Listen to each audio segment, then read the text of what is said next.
देवतात्मने आचमं कल्पयामीशा शुद्धानां शुद्धिहेतवे एष मधुपर्कः सर्वकल्मषहानाय परिपूर्णं स्वधात्मकं मधुपर्कमिमं देवा कल्पयामि प्रसीद मे इदं पुनराचमनीयम् उच्छिष्टोऽपि असुचिर्वापि यस्य स्मरणमात्रातः शुद्धिमाप्नोति तस्मै ते पुनराचमनीयकम् इदं स्नानीयम् परमानन्दबोधाब्धिनिमग्ना निजमुहूर्तये सङ्गपङ्गमिदं स्नानं कल्पयाम्यहमीशते हे कृष्णा करुणा सिन्धो दीनबन्धो जगत्पते गोपेश गोपिका कान्ता राधा कान्ता नमोऽस्तुते तप्त काञ्चन गौराङ्गी राधे वृन्दावनेश्वरी वृषभानुसुते देवी प्रणमामि हरिप्रिये जय श्री कृष्ण चैतन्य प्रभो नित्यानन्द श्री अद्वैत गदाधरा श्रीवासादि गौरभक्तवृन्द हरे कृष्णा कृष्ण कृष्णा हरे हरे हरे राम राम राम हरे हरे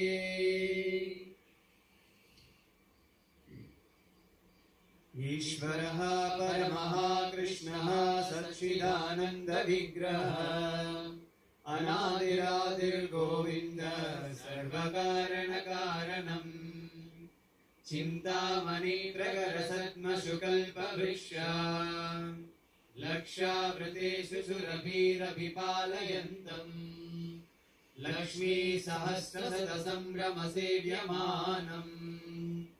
गोविन्दमादिपुरुषं तमहं भजामि वेणुं वनन्तमरविन्ददलायताक्षम् बर्हावतं समसिताम्बुधसुन्दराङ्गम् कन्दर्पकोटिकमनीयविशेषशोभम् गोविन्दमादिपुरुषं तमहं भजामि आलोलचन्द्रकलसद्वनमाल्यवंशी रत्नाङ्गदं प्रणयकेलिकलाविलासम् श्यामं दिवङ्गललितं नियतप्रकाशम् गोविन्दमादिपुरुषं तमहं भजामि अङ्गानि यस्य सकलेन्द्रियवृत्तिमन्ति पश्यन्ति पान्ति कलयन्ति चिरं जगन्ति आनन्दचिन्मय सदुज्ज्वल विग्रहस्य गोविन्दमादिपुरुषं तमहं भजामि अद्वैतमच्युतमनादिमनन्तरूपम् आद्यं पुराणपुरुषं गोविन्दमादिपुरुषं तमहं भजामि पन्थास्तु कोटिशतवत्सरसम्प्रगम्यो वायोरथापि मनसो मुनिपुङ्गवानाम् सोऽप्यस्ति यत्र पदसीन्यविचिन्त्य तत्रे गोविन्दमादिपुरुषं तमहं भजामि एकोऽप्यसौ रचयितुं जगदण्डकोटिम् यच्चक्तिरस्ति जगदण्डचयाय दन्तः अण्डान्तरस्तपरमाणुचयान्तरस्थम् गोविन्दमादिपुरुषं